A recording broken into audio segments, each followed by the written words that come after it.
Alors, vous avez certainement suivi ce qui se passe chez les LR, hein, que je décris tout souvent comme le pire parti de, de France, le parti des mangeurs de soupe, hein, que j'appelle, avec Éric Ciotti qui s'enferme dans son bureau, qui porte plainte parce que les LR n'auraient pas respecté les statuts.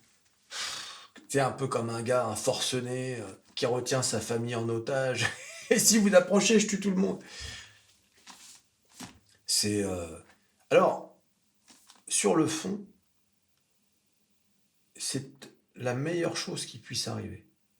Ce parti de mangeurs de soupe qui s'accrochait au pouvoir avec des arguments totalement fallacieux. Par exemple, souvenez-vous de la réforme des retraites. Macron, il sort une réforme des retraites à 65 ans. Bing! Les LR qui demandent une réforme des retraites à 65 ans depuis des années, juste parce que ils veulent contrer Macron. Oh non! Qu'est-ce que ça veut dire? C'est quoi cette réforme? C'est dur pour les Français. Et du coup, Macron, il la passe à 64. Et une partie des LR dit, nous ne voterons pas cette réforme qui est injuste pour les Français. Donc du coup, la moitié des LR ne votera pas. Il n'aura pas la majorité, ils seront pas obligés de passer en 49-3. Tu vois, ce genre de comportement, ça m'insupporte. C'est vraiment mais le degré zéro de la politique. C'est-à-dire qu'ils n'ont même ils n'ont pas voté par stratégie, tu vois. Et là, avec le Rassemblement national, Éric Ciotti, mais ça fait longtemps qu'il aurait dû être au Rassemblement national, même à Reconquête, vu ses idées. Il avait, il a, les idées d'Éric Ciotti sont exactement les mêmes que Reconquête. Exactement les mêmes. D'ailleurs, il avait dit qu'entre Macron et Zemmour, il voterait Zemmour. Donc pour lui, le Rassemblement national, oui, c'était évident qu'il devait se rapprocher du Rassemblement national. Même si les programmes économiques des LR et du Rassemblement national n'ont rien à voir, hein. C'est pour ça que je dis qu'il avait plus sa place chez Reconquête. Sauf que lui, ce qu'il veut, c'est, j'allais dire, de l'oseille. Bah oui, mais surtout, il veut sa place de député assurée. Là, maintenant, il va l'avoir. Voilà. Euh, mais là où c'est drôle, les autres LR, pourquoi il n'y en a pas qui l'ont suivi pour rejoindre le Rassemblement national? Parce que pour les LR, rejoindre le Rassemblement national, qu'est-ce que ça veut dire? Ben, ça veut dire qu'ils disparaissent. Or, les LR ne veulent pas disparaître. Les LR ont le fantasme de redevenir ce qu'ils étaient auparavant, c'est-à-dire le RPR, ensuite qui est devenu l'UMP, et ensuite les Républicains. Il ne faut pas oublier que ces gens-là ont dominé la scène politique française pendant des décennies après la Seconde Guerre mondiale. Donc c'était eux les patrons. Et tu sais, à droite, dans la droite traditionnelle, et c'est pas seulement en France, il y a cette chose, tu sais, qu'ils ont en eux, qui est que le pouvoir leur revient de droit. Ouais, c'est à eux le pouvoir quelque part. C'est comme quelque chose de divin. Oui, tu vois. Et ça, tu le vois dans beaucoup de pays. La droite a toujours considéré que le pouvoir leur revenait de droit. Pour eux, quand la gauche a le pouvoir, c'est une anomalie quelque part. Et oui, les amis. C'est pour ça que quand Mitterrand est arrivé au pouvoir, beaucoup ont vomi. Beaucoup d'ailleurs ont voulu quitter la France. Tu vois.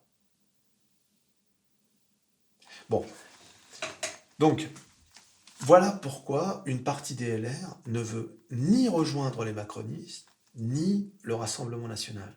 Parce que pour eux, c'est la mort des LR. Et donc, ils ne retrouveront plus le pouvoir comme ils l'ont trouvé auparavant.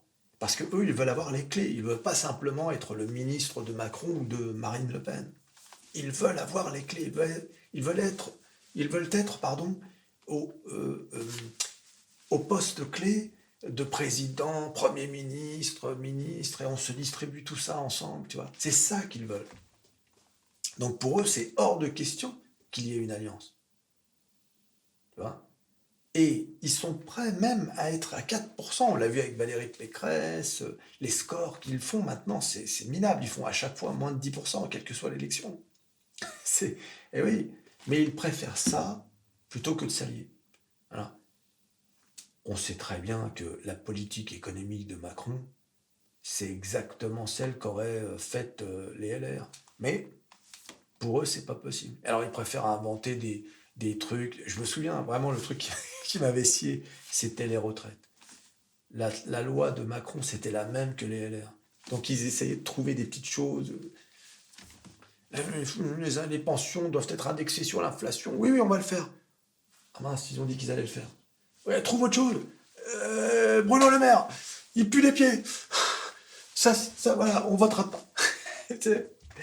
C'était. Ah, mais en plus, ils se sont déchirés entre eux parce que certains sont de bonne foi. Ils disent bah, attendez, les gars, on va quand même voter la réforme des retraites. C'est ce qu'on souhaite depuis 15 ans.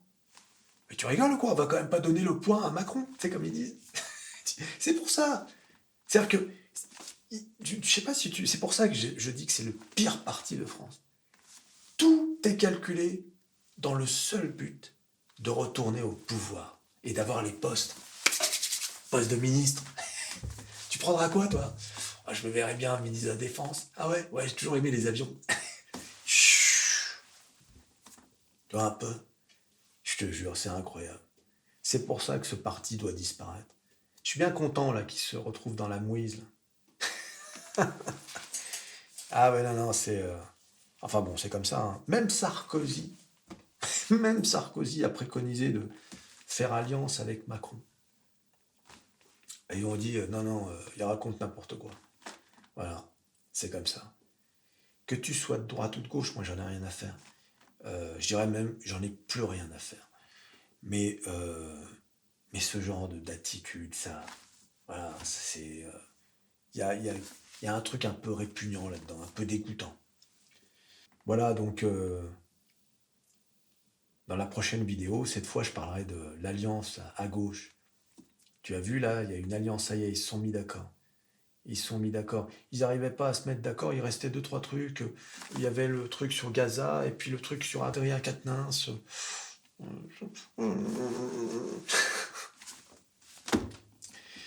Tu sais, alors que il va y avoir un raz-de-marée du Rassemblement national. Tu penses bien que toutes ces petites querelles ne pèsent pas lourd face à ce qui va se passer le 7 juillet. Tu vois. Et oui, les amis, nous changeons d'air en France. Voilà. C'est une nouvelle ère qui s'ouvre à nous. Voilà, une ère, la porte de l'inconnu. On ne sait pas où est-ce qu'on va. Ça va être intéressant, hein, quelque part. Enfin, ça va être intéressant et à mon avis, je pense que, je sais pas si tu as vu là, j'en parlerai demain, mais j'en parlerai dans une autre vidéo, mais déjà au Rassemblement national, on commence à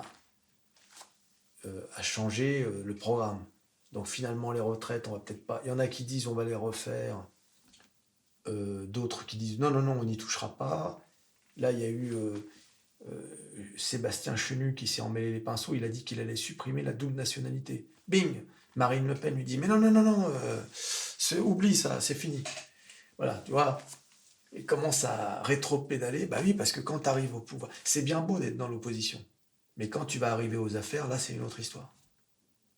Marrant, parce que je me dis quand même, vivement le 7 juillet, quand même. Voir un peu à quelle sauce on va être mangé. Je pense que ça va être intéressant. Voilà, merci, abonnez-vous, likez, partagez, et on se revoit à la prochaine vidéo. Allez, salut!